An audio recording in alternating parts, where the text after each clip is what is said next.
This podcast is a member of the Voices of Wrestling Podcasting Network. Visit voicesofwrestling.com to hear the rest of our great podcasts, as well as show reviews, columns, opinions, and updates across the world of wrestling. Hello, everybody, and welcome to another edition of Wrestlenomics Radio. I'm Brandon Thurston, broadcasting on demand from Buffalo, New York, where today is Sunday, September 19th, 2021. And today on the program, we have, of course, TV ratings to talk about. Big E cashed in the Money in the Bank. It popped a big number in the last quarter hour. Brock Lesnar popped a big number at Madison Square Garden. More on everything that happened at Madison Square Garden for SmackDown. Rampage is going to be 2 hours next week. NXT 2.0 was introduced. Plus, Andrew Yang was on Twitter again. All that and more today. But first. Yes, I am Chris Gullo, joining alongside. I missed the signal, didn't I? There was no signal. You just jump in. I'm going to go like this with my fingers at my camera. That means it's time for you to start talking. We're getting used to this me talk first thing, everyone. But yes, it was a very interesting week in the business of professional wrestling. But I think we'll get started with some good news for the future of this business as far as streaming. As I discussed, people might have heard me discuss it on Thursday. The Wrestlenomics supercomputer is alive and well. We are streaming from it right now. In fact, it is. I mounted the motherboard onto the case incorrectly, which can prevent a computer from booting up. Apparently, I put one of the risers on wrong or something, and so it wasn't booting up. So I took it to this guy in North Buffalo, and he took everything apart or something, and then put it back together and realized that was the problem. So it's working now.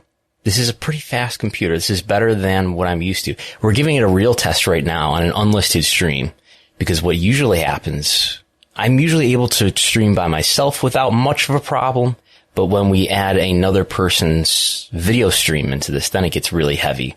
But hopefully this is holding up, because we're practicing it right now on an unlisted YouTube stream. But yeah, I've had to reinstall everything on a new computer, and I'm now using OneDrive. I think because here at Wrestlenomics headquarters, we have Microsoft 365. I think part of that is they gave me a terabyte of OneDrive space. So I'm finally using the OneDrive space, because I still have to use this laptop in other situations, let's say. And I need everything across both machines. So I'm figuring out how to use OneDrive. It's exciting stuff. But really, I'm able to do this, set up this computer here that I have to my left now, because of the supporters and subscribers on Wrestlenomics, Wrestlenomics Patreon, patreon.com/Wrestlenomics, which you can sign up for just $5 a month to get access to all sorts of TV ratings reports and data. All right, we're going to get into the Gullo report a little early here. Sure. We'll probably bounce around as we go through each show here and then return to this slide, but yeah. We'll start with this past Friday SmackDown. Your projection based on preliminary info looks like 2.3 million, which is not too short of last week's rating of 2.38. 0.64 and 18 to 49 is what you're projecting compared to the 0.65 the week before. So pretty two solid weeks in a row, looks like, for SmackDown. Yes. SmackDown ratings have been very good lately. What can you say? They're doing much better than they were last year in the non-fan environment. Since the return to touring, I think that's the big headline. They have a legitimate good story to tell here about TV ratings for both Raw and SmackDown. Holding up really well here. I mean, last week, we can go to this, which some of this I know I've talked about on Thursday, but we'll do a different version of it and a more condensed version in some things. This was their highest viewership since January, last week, Friday. This week could be on par with that. I think it's going to be slightly down, as Gullo just said.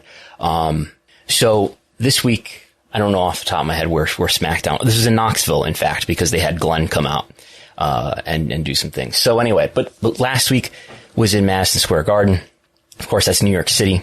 There was a reception for investors / financial types, analysts, and things like that. I've talked to multiple people who were present for that.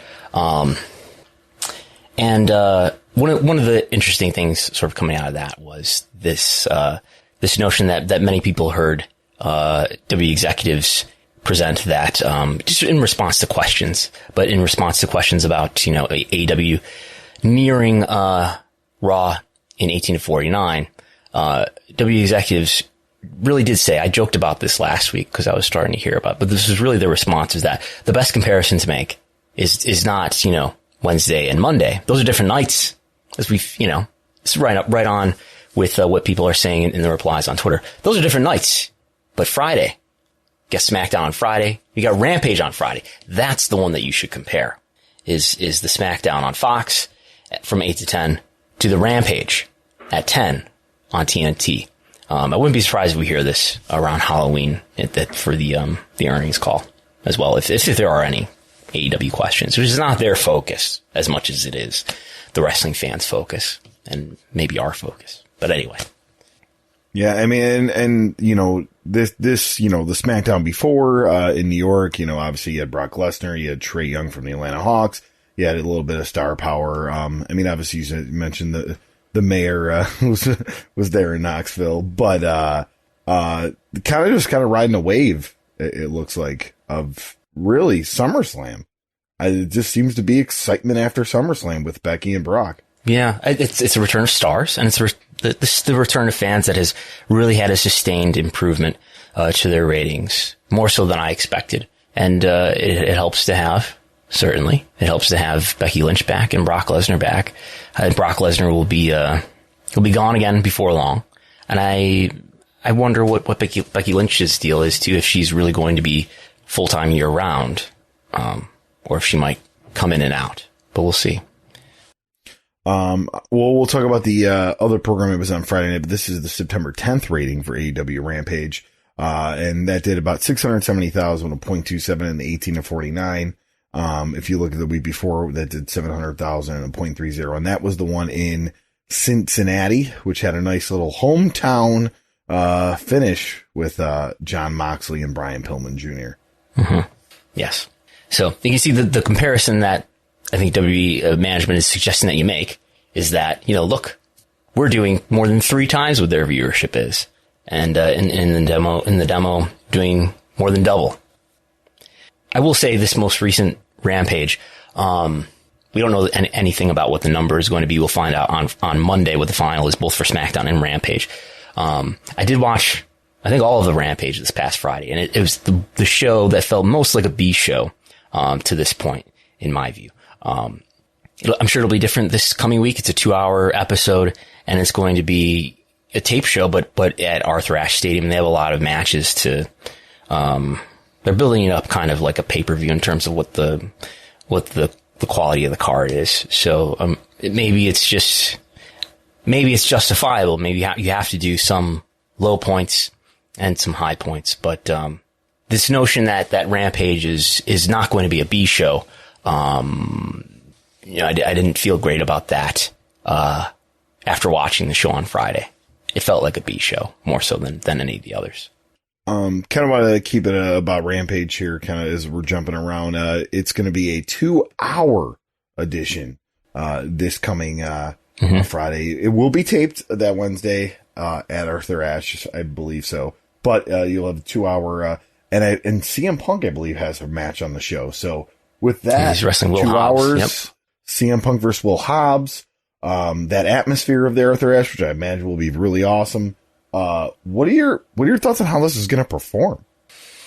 I think Dynamite's going to beat Raw in the demo again.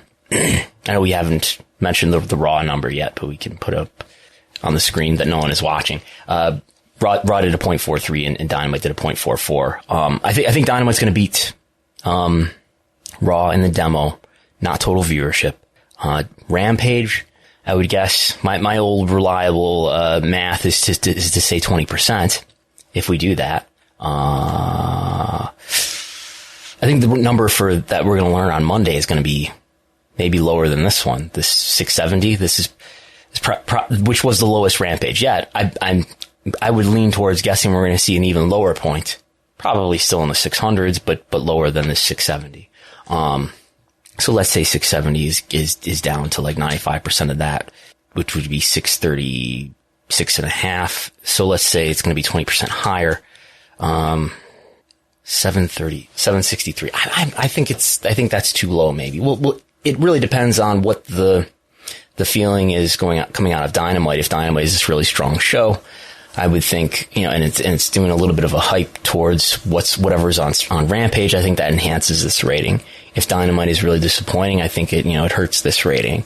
But it's definitely going to be up from whatever this Friday is and what last Friday was, which was 670 and 0.27 in the demo. I imagine they cross 0.30 for sure, but we'll see. All right. Moving back to the report here, and we'll talk about Raw. This past Monday, 0.167 P2, as you mentioned, a 0.43 in the 18 to 49. Compare that to the week before where they did 1.85 with a 0.52 in the 18 to 49. They've gone down. And on top of that week, that day on Twitter, on social media, they teased, they said Big E will be cashing in the Money in the Bank that night for a shot. And probably not the results they thought with that. I mean, I don't look at this number as a huge disappointment. It's low, it's up, but you expect that when you're going against Monday Night Football for the first time. Yeah, that is true. The demo took a pretty hard hit. The demo was down 22% versus the mean in the last 4 weeks, and that's a bigger hit than it had taken in the years prior. So the demo being that much down was bigger than usual, bigger than would be expected. But if this isn't like, oh my God, what's going to happen? But it is telling me, I think AEW is going to be higher in the demo again this year, or this week. But this is roughly what you would expect. And I think who knows how much what AEW is doing played into this decision to put the title on Big E on this show. I think he was going to win the title regardless because he won Money in the Bank. But to do it on this show, the first week against Monday Night Football, maybe when it's also welcoming some comparisons with AEW. Maybe they felt especially they had pressure to put on something that people would be eager to watch. The final quarter was well in excess of 1.8 million viewers though, which is when Big E won the title. Had the quarter hours that are on Twitter and on Patreon. So yeah. We've passed SmackDown here, but I can tell you too, and I don't think this has been reported elsewhere yet. If I look here, SmackDown, I mean, this isn't like shocking news to anybody, but SmackDown's going to be preempted as it is every October to FS1 for, baseball playoffs. October 15th and October 29th is what I've been told. I don't know if that's also easily information that's easily accessible elsewhere, but I hadn't looked hard yet, but that's, the middle of October and then the end of October for, I think it's, divisional playoffs and then the World Series late in October. So we'll have a couple of weeks there where SmackDown will do about half of the viewership because it'll be moved to cable and it'll be moved to just an unusual network. Just to put in perspective, so Monday Night Football, not only were they competing against on one network, but it aired on 4 networks. 4? I thought just 3. 1. Yes. Well, ESPN, ABC, ESPN2, and ESPN Deportes, if you count that. Okay. Spanish language. So, yeah. Overall, 15.29 million viewers across the 4. So really, I mean, there was no fight there. I'm going to open the viewership spreadsheet to really see how much this stream can take. And just look at the Monday Night Football tab. Yeah. Monday Night Football, 15.3 million viewers. So if we're just looking at week ones, that was more highly viewed than any of the week ones since at least 2015. The comparisons that we're comparing that with were not simulcast on ABC.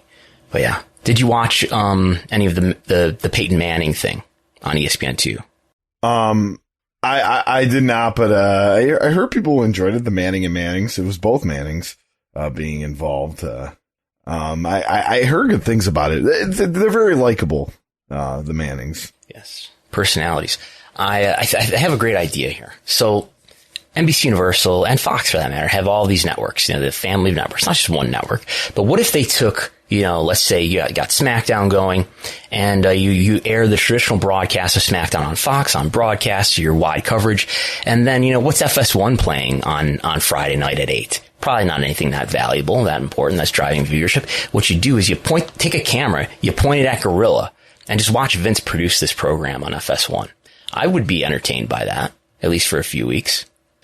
Do you, with the competition Monday Night Football, do you think it was maybe too early to do this Big E move? Obviously there's going to be interest in it. I'm happy for it. Just on a personal note, I've always been a Big E fan. Mm-hmm. And, I think this is a long time coming. But you think they kind of threw this away on this one, as far as when a show they knew they weren't going to do that great?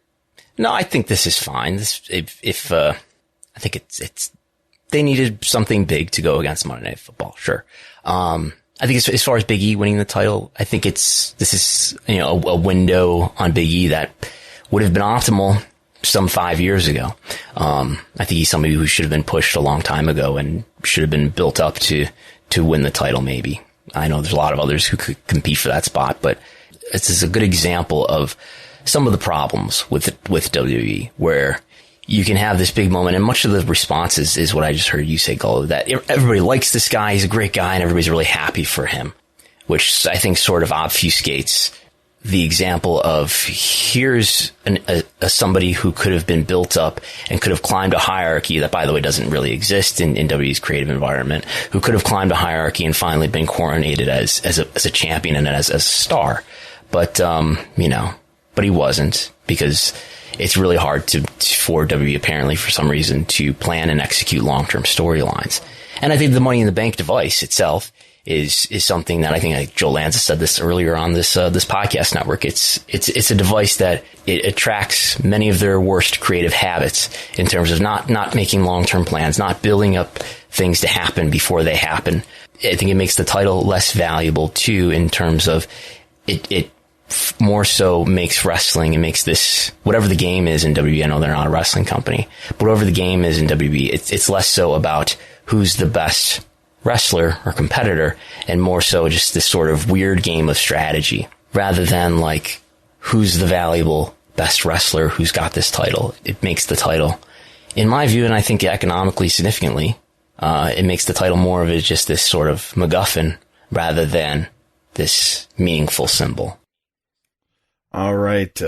We will move on to NXT in the ratings, as this was an interesting fun, because it was the beginning of NXT 2.0. Yes. Did 770,000 P2 Plus with a .21 in 1849. If you compare that to the week before, the last of the traditional NXT, I guess you could say, 600,000 in the P2 Plus with .14 in the 1849. So obviously the interest in how this was going to look, how the set was going to be, what was going to be the talent and all that was definitely there for an increase for him. Yeah, this did a really good rating as far as of the what do we have here? The 1, 2, 3, 4, 5, 6. Yeah, there's 6 weekly in-ring wrestling programs here. The number that this did was the most positive relative to the last 4 weeks of any of these programs. This was a really high rating, and there was clearly significant interest about what this was going to look like. So people watched it. I haven't seen quarter hours.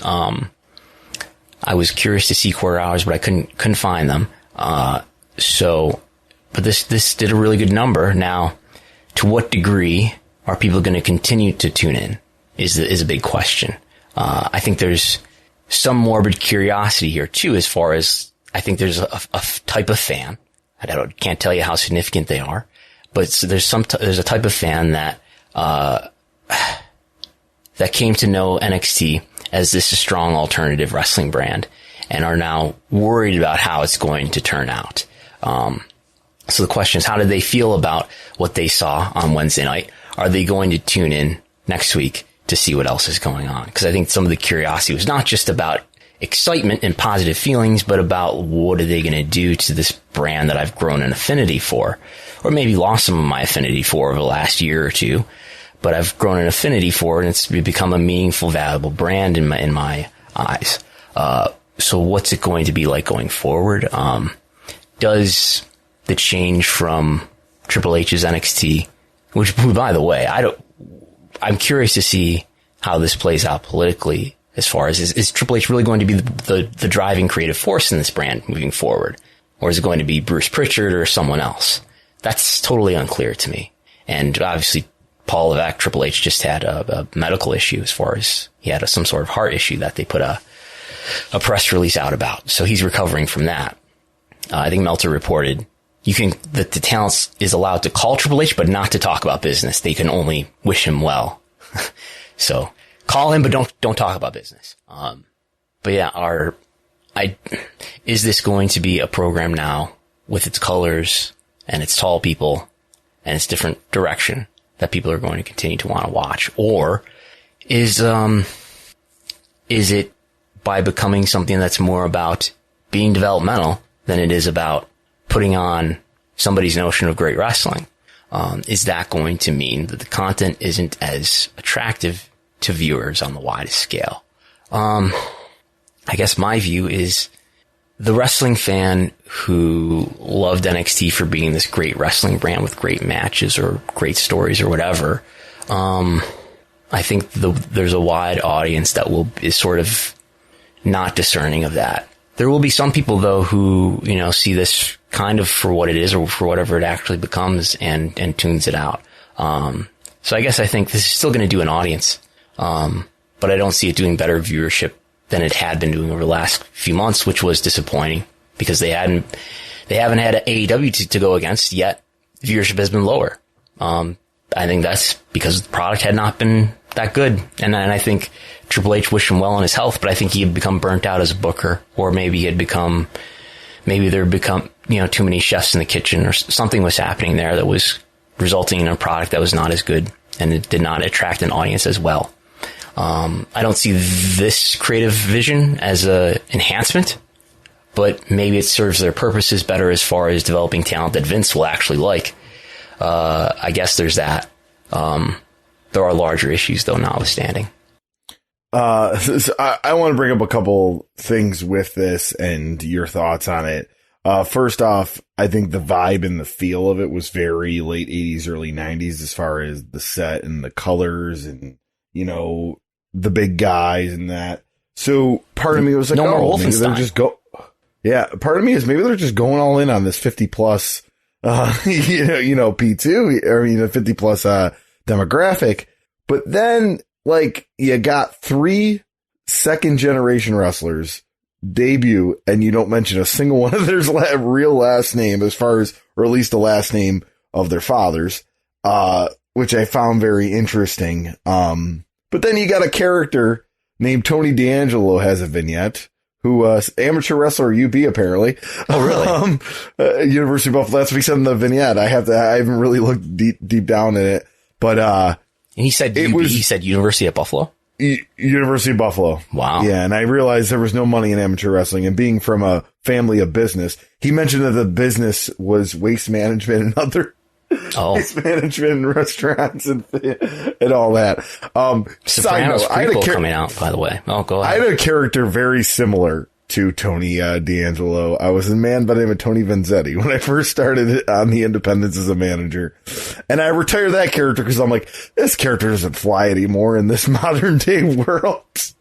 And here we are in 2021. Tony D'Angelo is coming to NXT. The Italian-American,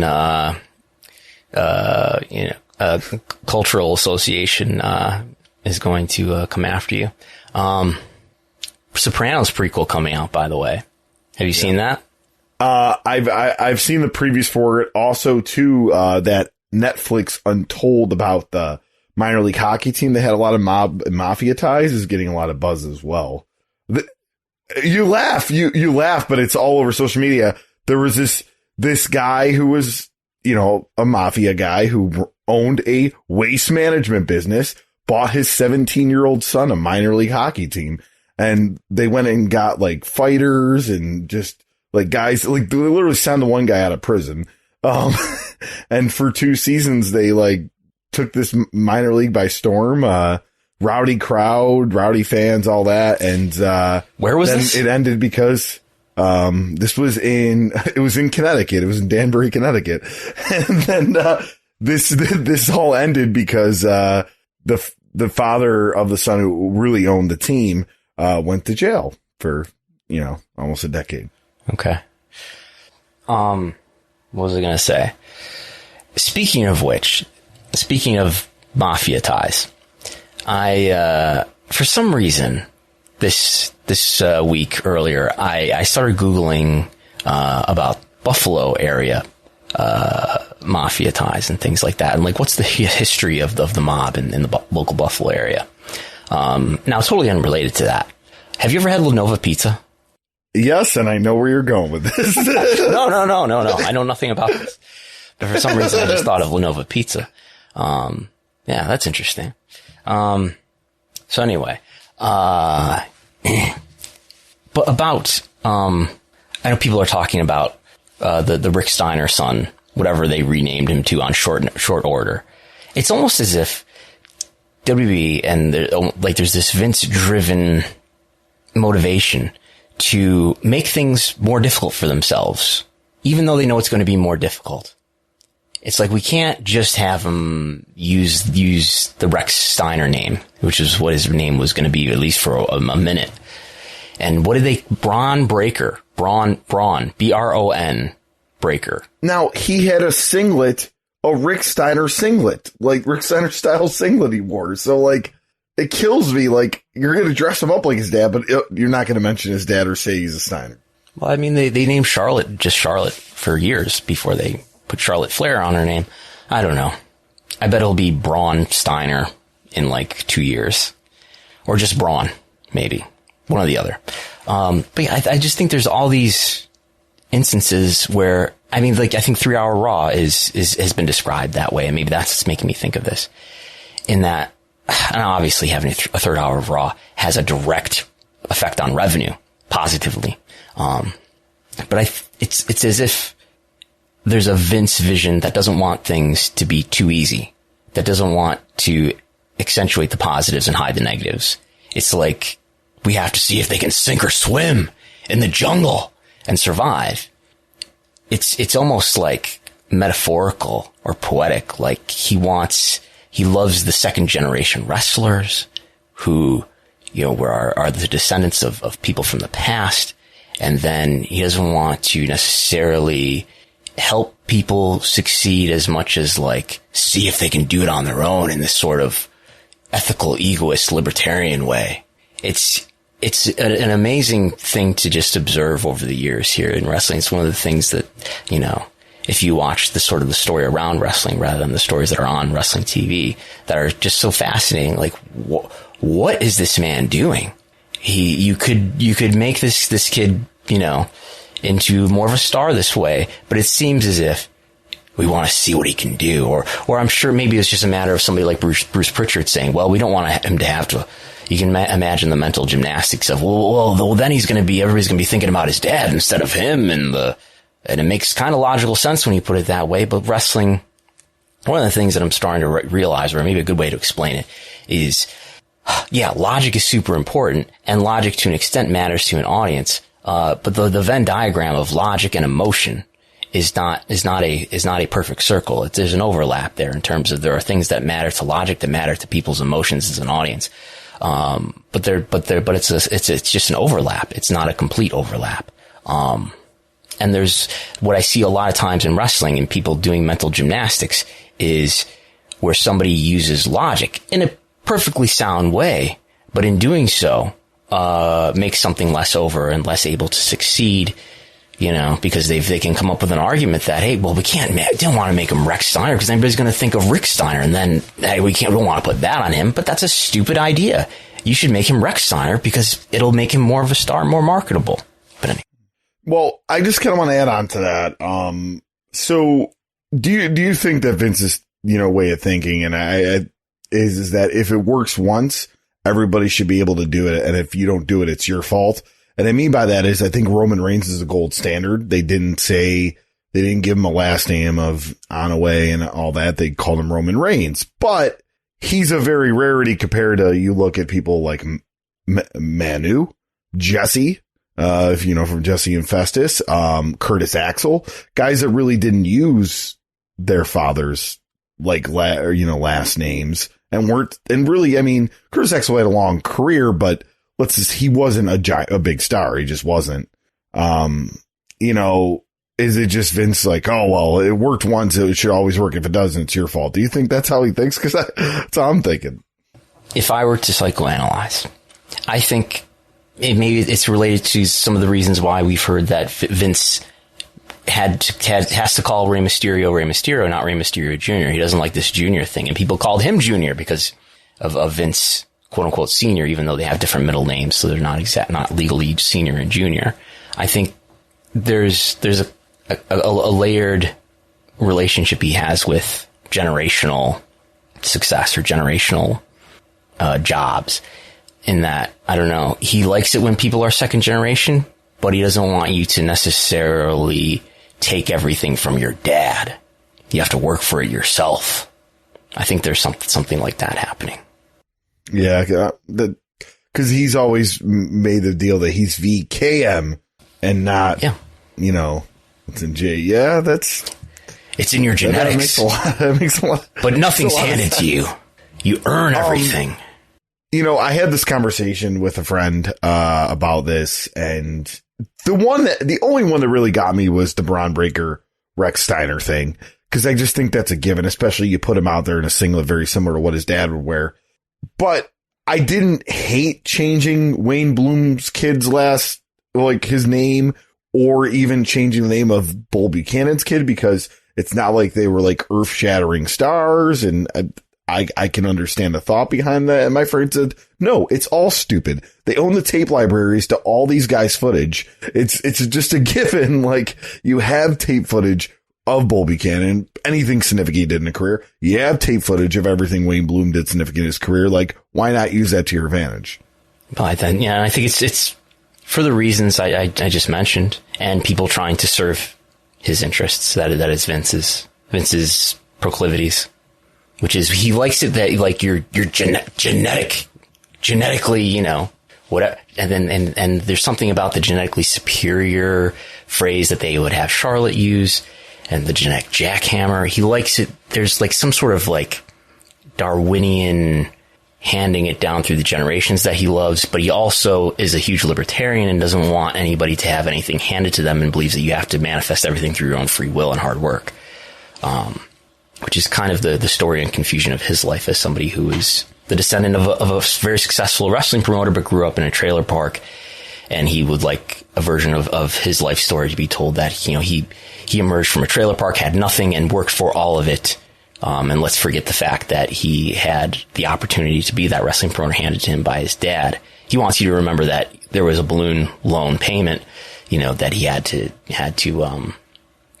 pay back. So he bought the territory. He didn't have it handed to him.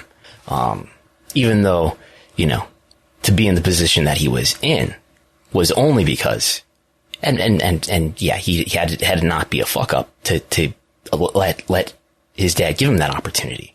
But he doesn't get that opportunity if his dad's not his dad. We'll move on to AEW, and then maybe you want to circle back to the other stuff we have as far as WWE talent. All right, we'll move on to AEW Dynamite, which on September 15th, another really nice rating, 1.18 million with a 0.44 and 18-49, compared to the week before with 1.32 with a 0.52. So a drop, but still staying over that million hump and impressively doing it. And, if you look at the, 18-49, beating out Raw. Beating out Raw. Why do you have to say beating out Raw, Chris Gullo? Do you say every other week that Raw is beating AEW? No, you don't. No, I don't. But the reason why I do is this 18-49 demographic is very important, and I'm excited to see the journey to the next TV rights deal for both of these programs, to see how far off they are in deals. And by the hour too. WWE will continue to get more U.S. core content rights revenue than WWE, I think, for a long time. something I think I meant to discuss earlier when we were talking about Rampage being 2 hours.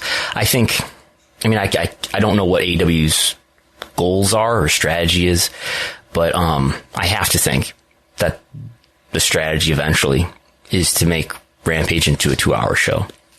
And maybe this coming Friday is just the first experiment in seeing how that would go. It's going to be from 10 to midnight. As I was speculating last Thursday, though, I wonder what delivers them a better rating if they were a 2-hour program. Let's imagine 10 to midnight, where you're going later into the night and people are dropping off to go to sleep because sleep is our competition, or running from 9 to 11. Yes, 9 to 11, where you're running 1 hour against SmackDown. And as I said, that will make our job here more interesting, and it will light the internet on fire. But I think it's not clear to me which way Rampage does better ratings. And I tend to think, and maybe it's just because it would make things more fun for us, but I tend to think running from 9 to 11 would do a better rating for them, even though you're going against a strong SmackDown program that's doing well over 2 million viewers right now. The Friday Night Wars would be, I think maybe the Friday Night Wars in itself would drum up interest. If they do expand to 2 hours, do you think it's something that they save for TBS? The move to TBS next year? I don't see it happening before the end of the year. Yeah. And if nothing else, it may not even be within this contract term. It may not be until 2025 when their current deal is up. Could be. Yeah, but I think it's something to put on the table to say, hey, look, we signed a deal in January 2020 that was for 3 hours, even though we only started to produce that third hour very recently. But it was for 3 hours of weekly content. And maybe it's something that you negotiate in a future deal to say, all right, we're doing 3 hours and you're willing to pay us X for 3 hours. Well, what if we gave you a fourth hour and then you give us a little bit more for that? It's another way to generate additional revenue. There's a live event component to that makes it difficult, though. Like, do you want to be trying to tape 4 hours of TV weekly with one event? Or are you popular enough at that point and attractive enough as a live event that you can actually run 2 tapings per week with all the expense that's involved in that? We're talking about an additional $500,000 in weekly expense if you're going to run an additional big TV production at an arena. So those are all things that they have to weigh. But if the money is there from a TV network to pay for an additional hour of content and to the tune of, hundreds of millions of dollars, then it's probably worth it. All right. Talk about the Impact rating here, for Thursday, September 16th, 105,000 with a 0.02 and 18 to 49. Compared to the week before with 110,000 P2 plus with a 0.03 and 18 to 49. So a little bit of a drop here for Impact. And then, we had the debut of the second half of season 3 for Dark Side of the Ring, doing a 153,000 P2 plus with a 0.07 and 18 to 49.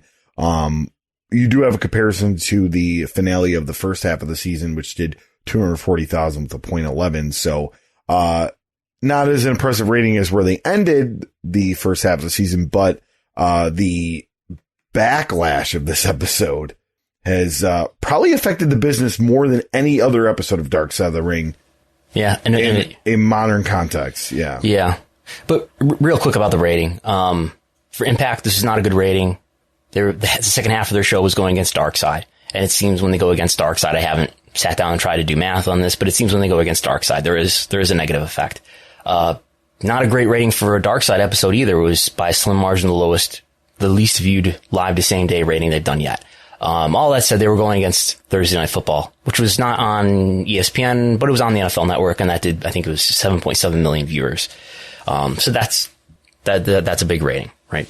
For TV in general. I don't know about the NFL Thursday night in particular, but that's a real competition that they were going against, especially for probably a similar demographic, that they're trying to attract.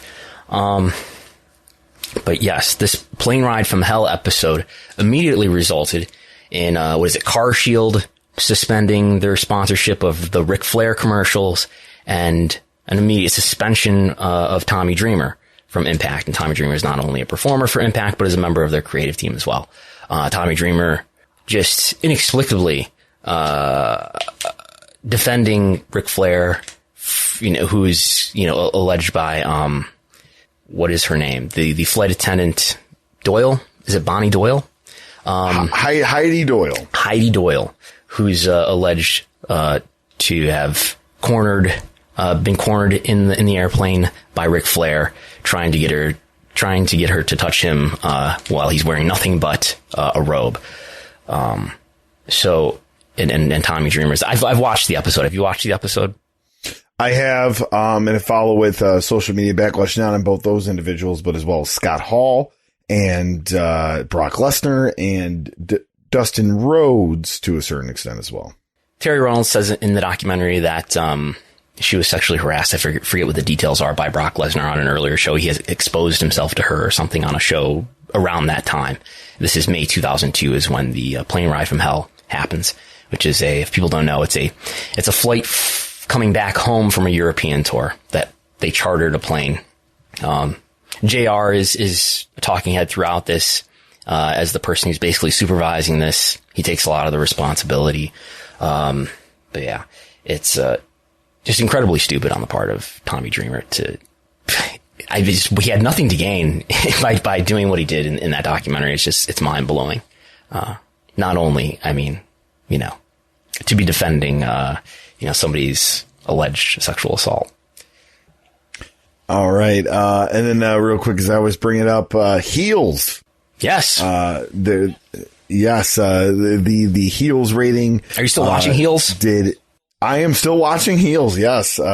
They did 79,000 for the live air with 1849 of 27,000 on that. So 0.02, in the demo. But overall it looks to be, you said measuring it here at about 584,000, for the, obviously the DVR runs and the reruns and all that. So, not never an impressive first, airing, but usually it does well in the, DVRs and reruns. But yeah, I am watching it. It's getting interesting. It's getting real interesting, as far as a storyline perspective. We're on episode 5, right? Yes. Yeah. The ratings are, the third episode did pretty low, which is welcoming a lot of, or inviting a lot of, quote tweets about how CM Punk is not a draw, because that's the first episode with CM Punk. Is that the only episode with CM Punk? Yes. Oh, because he's only in one episode.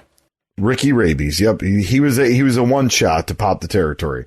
He was an old, he's a name. He was an old name of the Duffy, Wrestling League, the DWL, to pop. He did. He's like, thanks for the crowd, Ricky. Like he did it to pop a crowd. Yeah. A lot of this is happening through DVR. Which is where the comparisons from other Stars programs go away, because I don't have data related to so I've got replay viewership, I've got DVR viewership of the original airing, and then I've got the DVR viewership of the reruns. And that's all rolling in on a long delay, because this is DVR plus 7. And then it takes time to get that data. So this is something that we could talk about with more clarity, like when we're late in the season or when the season is over, about how many viewers actually watch this program. But again, I don't have any, there are other Stars programs that I have Showbuzz Daily data for. And this at least early on seemed to be doing on the low end of that. But I don't have data for any of those other Stars programs as far as DVR or rerun viewership. So the comparisons aren't there for that, at least in the data that I have. And of course, people are watching this through streaming, as people tend to watch scripted programs. How are you watching this, Gullo? Through Hulu? Stars app, right.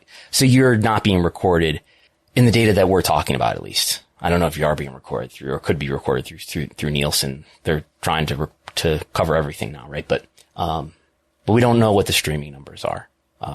Internally, Stars would know, though. I imagine they have access to their own analytics on their own app, right? But yeah, it's doing something, and it's how many viewers this week? But it was under 100,000, right? Live same day. Yeah. But in the end, the first episode had well over 600,000 between reruns and DVR. So if you compare that to that's like an NXT number. So I don't know. I don't know how to interpret all that. but that's what it is. And if you add NXT DVR, then you gotta like put 20% on top of their live same day or something like that probably. But I think you get the idea.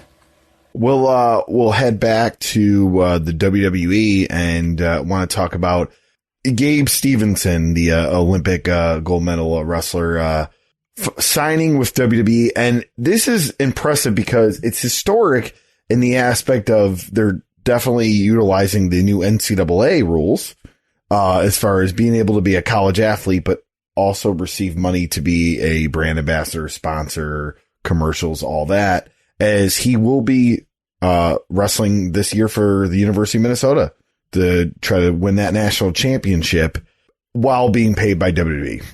Yeah. Let's so before we talk about that, let's just play this Mick Foley clip that I have. This is not a new clip. This is from like over a week ago, I think. But Mick Foley put out this little over a minute clip where he's going on about how WWE, we have a problem. Hello, this is the hardcore legend Mick Foley. I'd like to title this video, WWE, We've Got a Problem, because I think you do. And that problem is that WWE is no longer the place for talent to aspire to. Part of it is because AEW is doing a great job of attracting great talent, proven talent, building other talent, creating storylines, but part of it is a problem of your own making. I think younger talent sees the way that developmental characters are cut or left by the wayside, or in the case of Karrion Kross, greatly watered down and even made a joke of when they debut on the main roster. If it's not broke, don't fix it. If I was an aspiring talent now, big league talent with a major decision to make, I'm not sure that I would trust WWE Creative to do the right thing with my career. You guys did wonders with me back in the day, but that was a different time, different place. If it was today, I'm not sure I would trust the powers to be with my career in their hands. And until that changes, WWE, you've got a problem. Okay. Were you able to listen to that? A little bit. I mean, I get the theme of, Yeah, you get the idea. WWE's not the be-all, end-all for wrestlers to want to be at. So, and I want to join in the context here.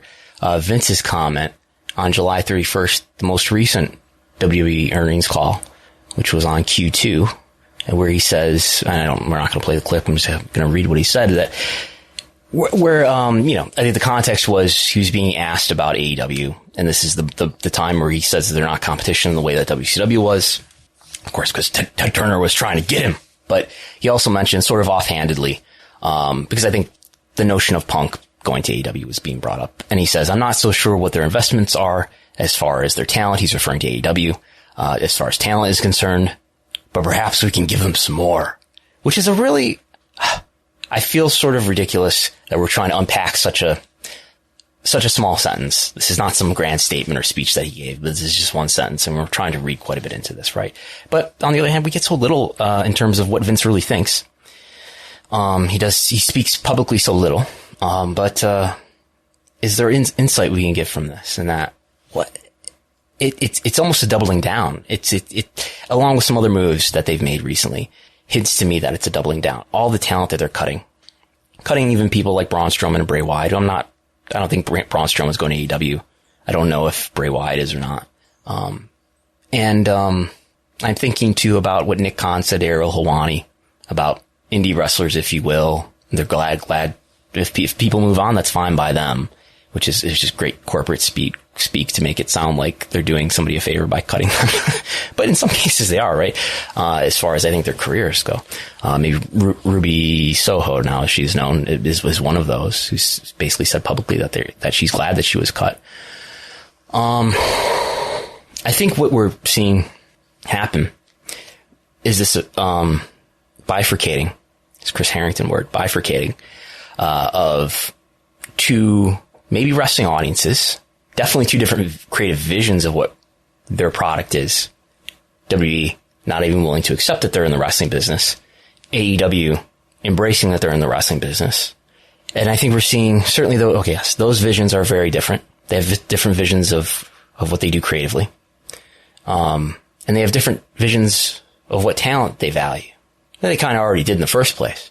But I think we're seeing a doubling down on that in WWE's case. Maybe part of that is sort of, you can't quit, you're fired kind of thing. Like, oh, all these indie people are going to leave us and Adam Cole's going to pass us up, and CM Punk was not interested in dealing with us. Apparently we had some discussions with him. He's not interested in dealing with us. And we couldn't get Bryan Danielson to stay. John Moxley wanted to leave a few years ago, and he left. Wouldn't even look at his deal. Wouldn't even look at what the money was that we were offering him. And maybe it's just sort of... Christian. You got to add Christian, too. Sure. Not wanting to really pursue a deal with them, you know? And maybe it's just sort of like, I am starting to feel rejected.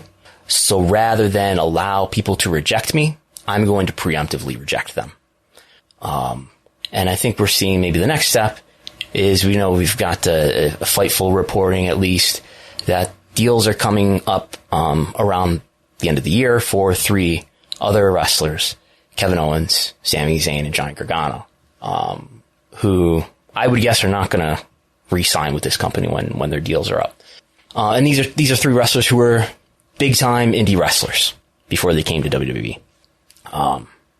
And you combine that with, well, then, if not wrestlers, not people who have already been in the wrestling business and have already been, on some level, relatively speaking, successful wrestlers, then what kind of talent are they going to sign? And maybe it's more of the Gabe Stevenson types. Not Gabe Stevenson, maybe on the high end. I don't know how often you can sign a gold medalist, but that seems to be their idea, right? And we see that, obviously we see that in the repackaging of NXT, this NXT 2.0.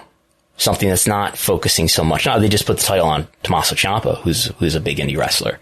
But maybe that's part of a transition into a future of WWE talent development. That's more about people who have athletic backgrounds, perhaps.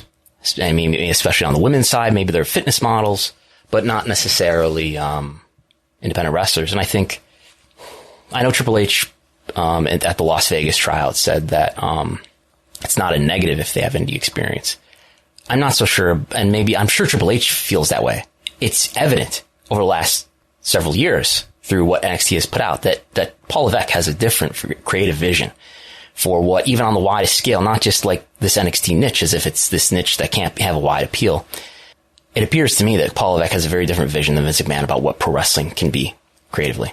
And to Paul Levesque, I don't think it's a negative that you have independent wrestling experience. I think around 2014, he had a change of mind. At least he did relative to what he was willing to say publicly. I think what he's willing to say publicly, as much as anybody, is not necessarily what he believes genuinely. And I don't know what he believes genuinely. I hope he writes an honest autobiography someday, so maybe we can find out. But in the case of Vince McMahon, I'm not sure if... I know Vince is very much just not aware of what's going on in wrestling beyond his company, but I do wonder when or if he learns that somebody has an independent wrestling background or has any sort of wrestling background outside of the company, whether that becomes a negative to him. A not totally prohibitive negative, but a negative. There are other things that can outweigh that, but I just look at people like Toni Storm is now finally starting to get a shot on SmackDown, but she has sort of a start and stop after her debut. And she seems like the sort of star that they would want to push. But she has indie experience, and I wonder if that's a factor in why she was not pushed more consistently out the gate. Damien Priest, they're pushing pretty hard. He's got a background in Ring of Honor. Maybe he's an exception, but thank God he's tall.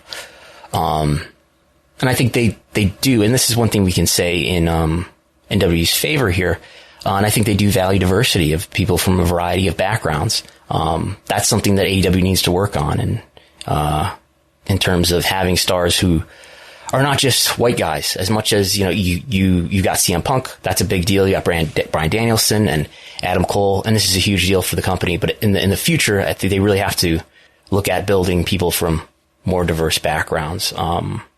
I don't have like a ton of data to support this, but it is my intuition, my hypothesis that there's a wide variety of people from different racial and ethnic backgrounds who are more ready to embrace WWE, who are not as ready to embrace in the same proportionality that they're ready to embrace AEW, just because AEW doesn't have as much racial and cultural diversity as WWE does, especially throughout the card.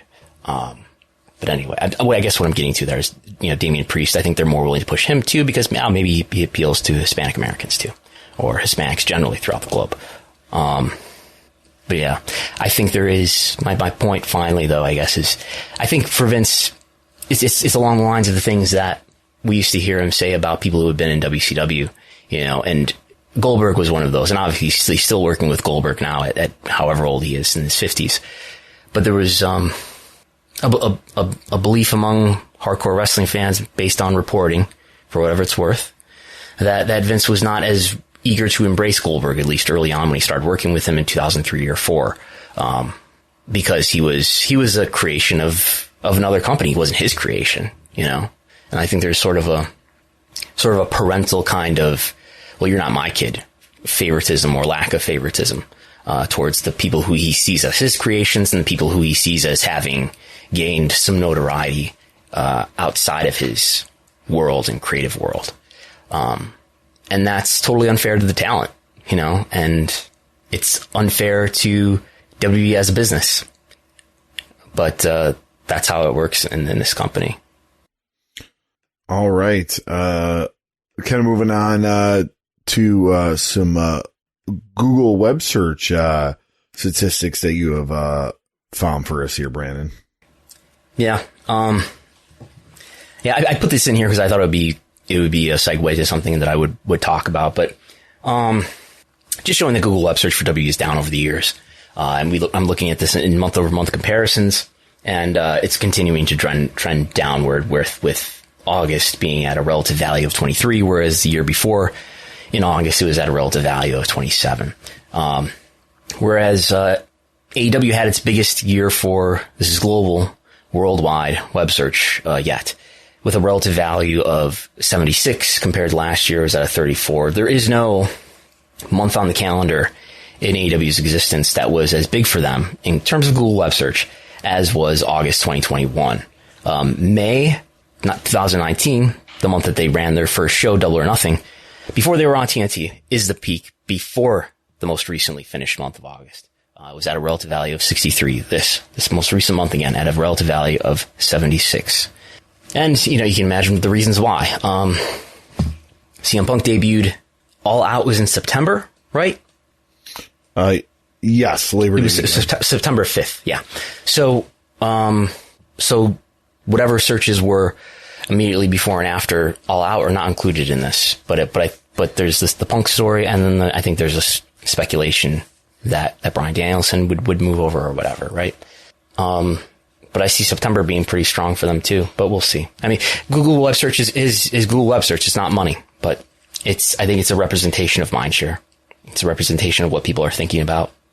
If you compare WWE to AEW though, remember the numbers that I just mentioned are relative values. WWE is still well ahead of AEW in worldwide web search, both in the US and worldwide. WWE is at, these are all relative values, but these are now on the same scale. So these are comparable. Worldwide, WWE is at a 23 for the most recently completed month of August. WWE is at a 23. AEW is at a 6. What's 23 divided by 6? Almost 4 times. So WWE is still almost quadrupling AEW in terms of global web search. In the US, AEW is at 13 in the most recently completed month of August, and WWE is at 35. What's 35 divided by 13? It's about 2.5. So WWE more than doubling AEW in the US. So the margin is closer in the US than it is worldwide, which you can imagine. I mean, WWE's got this huge, as they say, this huge footprint all over the world. They're distributed in all these markets on television, and AEW is just at the beginning of that. And AEW has never had a show outside of the United States. WWE has decades of doing shows outside the United States. All right. Moving on to a story that really has been gaining traction is the ticket sales at the UBC Arena for both Monday Night Raw and AEW Dynamite and Rampage.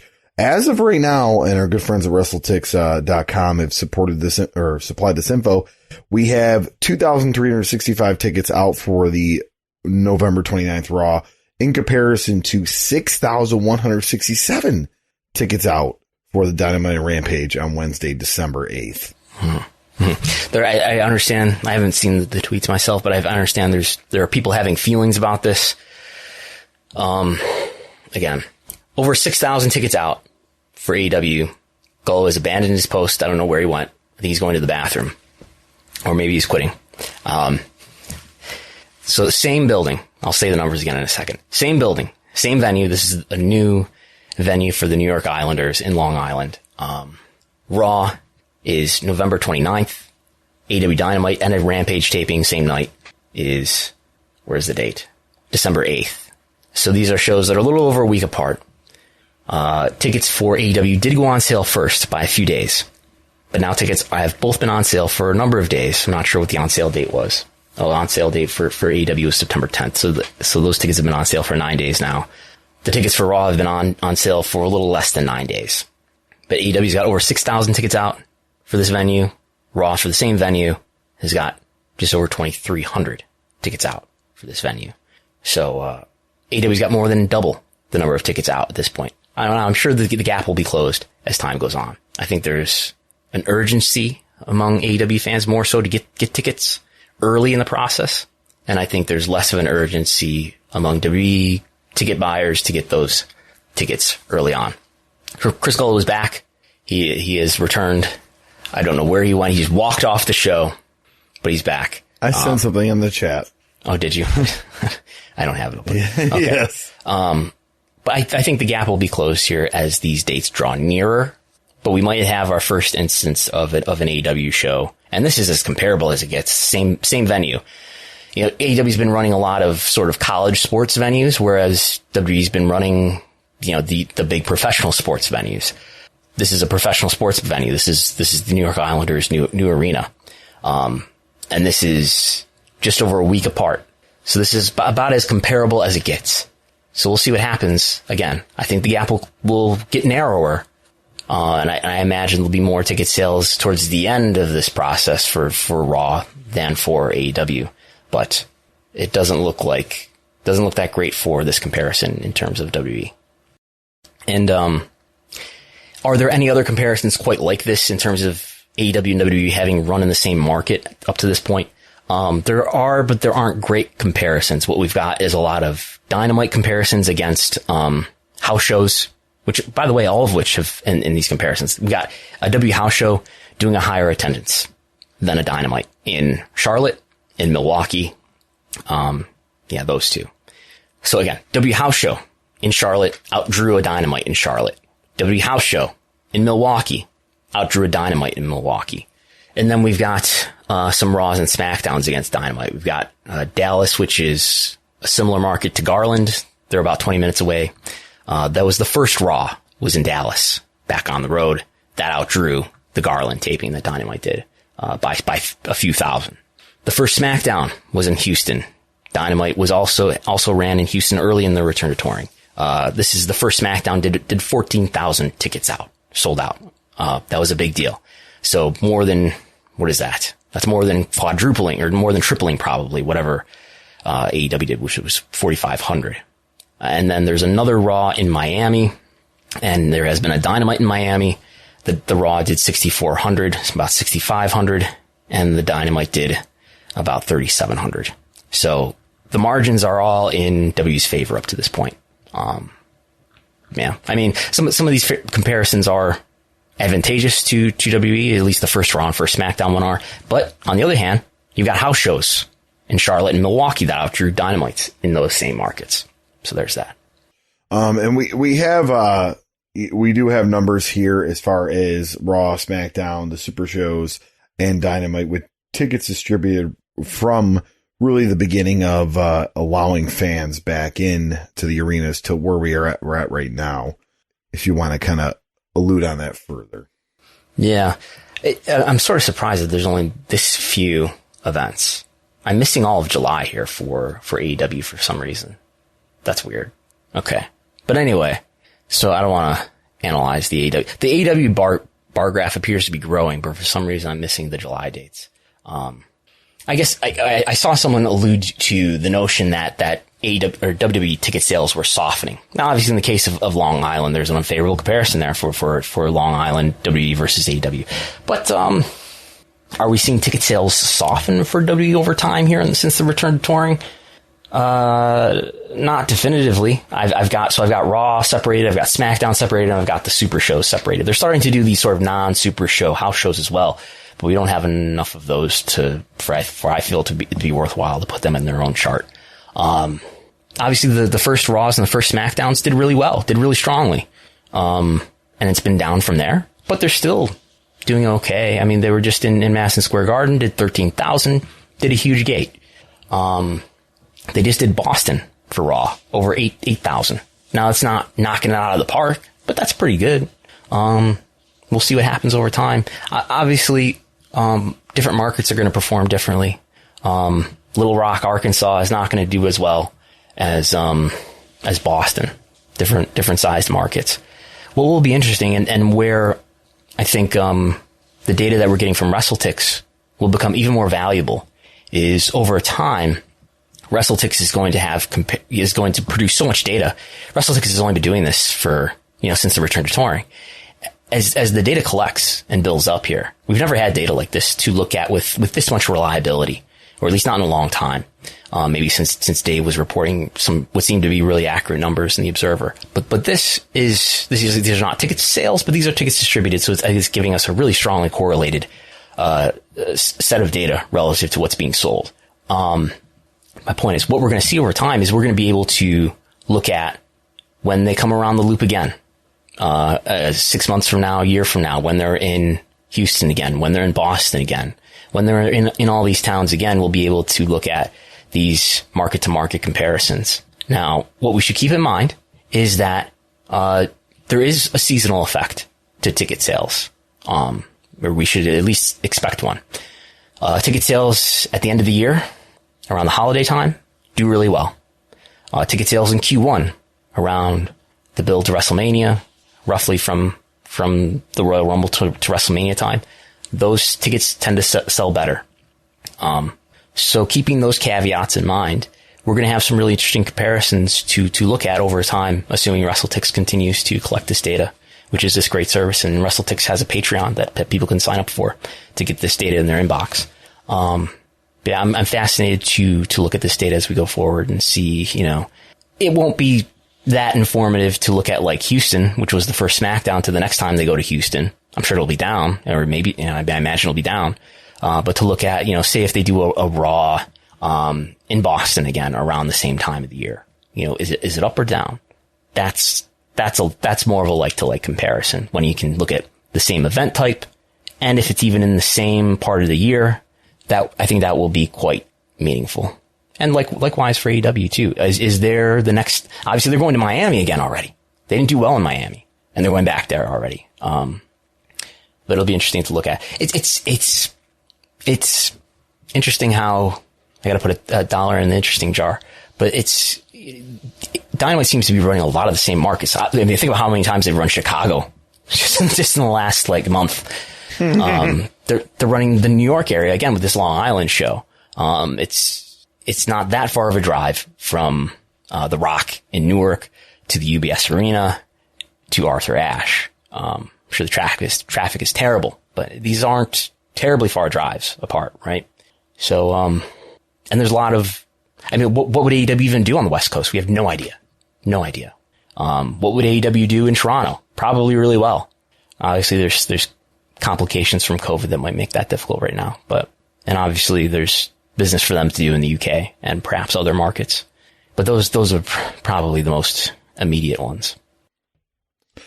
All right. And then, moving on to our, final, story this week. Andrew Yang was back in the public, discussing WWE as, he had a tweet that said, had a call with the Department of Labor. If you are a current or former WWE performer who feels you are misclassified as an independent contractor or contact, and then he gave the name of the attorney, and let's get you what Vince owes you. Been a long time coming, but this storyline is real. And he had follow-up comments. So all you have to do is believe, and then early returns are positive.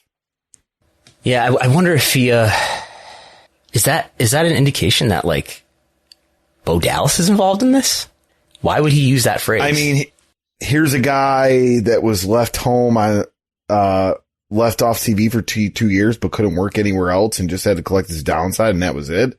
Sounds like a prime guy that would probably be upset that he couldn't find work elsewhere.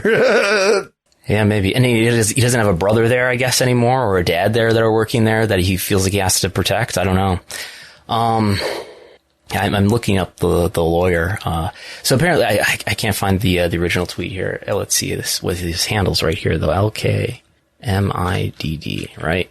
This is Lucas Middlebrook is the lawyer who also represented Leslie Smith, who was, taking legal action after a UFC. You're familiar with that?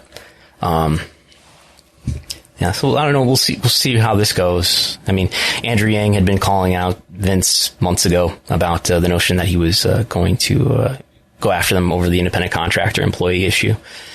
Not a legal expert, certainly not a labor legal expert, but I think there's a strong argument that WWE wrestlers are misclassified. It's a classification that made a lot of sense in the 80s when there were territories and people would work for short terms in various territories and move on to the next one.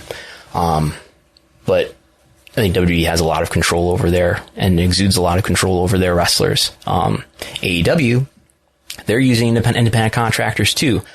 Some of them are in dual roles as employees. Andrew Yang has been positive for what it's worth. Andrew Yang has been positive toward AEW while being critical of WWE. But AEW's got independent contractors too. Now many of them are in employee roles. Obviously, the executive vice presidents are in employee roles. Jericho is in some sort of consultant employee role. A lot of other wrestlers, I think, like Brandon Cutler is in an employee role. Maybe people like that. Maybe you could make an argument that AEW is exuding less control over their talent because they're not scripting them as heavily. AEW doesn't have a self-owned training center like WWE does. Again, not a legal expert, but maybe there's concern there too for AEW, but we'll see what happens. Also, too, with AEW, it seems to be that their talent are allowed to pursue outside wrestling work as well. Yeah, but the majority of them, as you see that. Yeah, but if you look at a 10-factor test or a 20-factor test, that's the thing that everybody always brings up is the exclusivity factor. But when I've talked to people who I believe know better than I do about this stuff, that's not a huge issue for some reason. You would think it would be.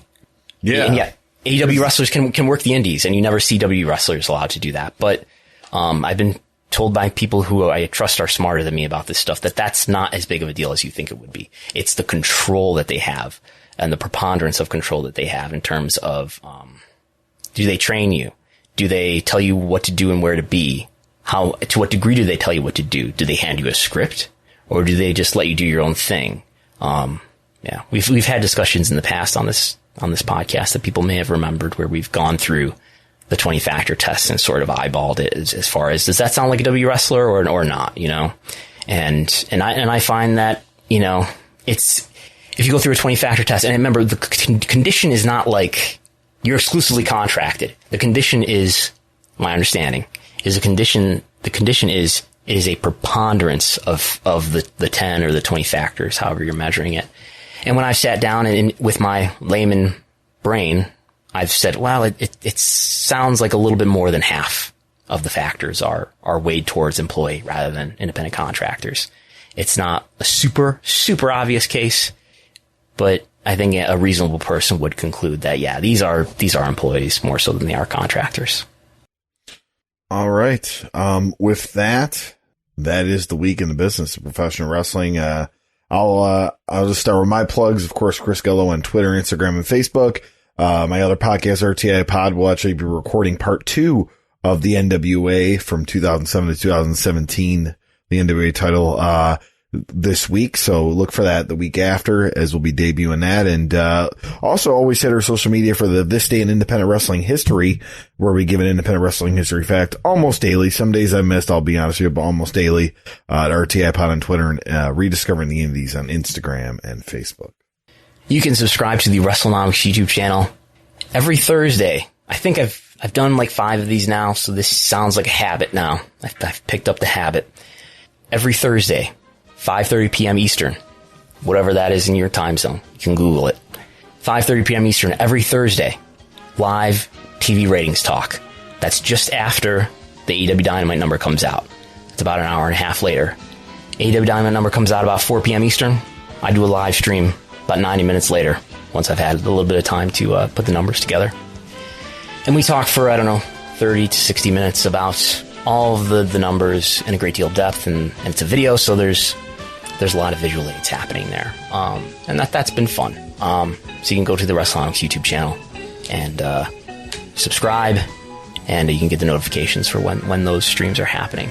You can subscribe to the Wrestlenomics Patreon at patreon.com/Wrestlenomics for just $5 a month. You get my TV ratings reports nearly every weekday. You get access to the giant Wrestlenomics viewership spreadsheet with its zillions, actually tens of thousands of data points. And plus there's other content, including the reports that I've been putting out every month about Google Trends. And hey, this is the information that wrestling executives and leaders in wrestling media are subscribing to and relying on. So why wouldn't you too? You can follow me on Twitter at Wrestlenomics and at Brandon Thurston. What about you, Chris Gullo? Like I said, Chris Gullo on Twitter, Instagram, and Facebook. Chris Gullo. I was able to get them all. You already said that, and here I am throwing to you to say something you already said. Sorry, double plugs. Yes, anyway. Okay, that's all for today. Thanks to everybody for listening. Thanks to our subscribers. We'll talk to you next time. I'm Brandon Thurston. I'm Chris Gullo. See you later.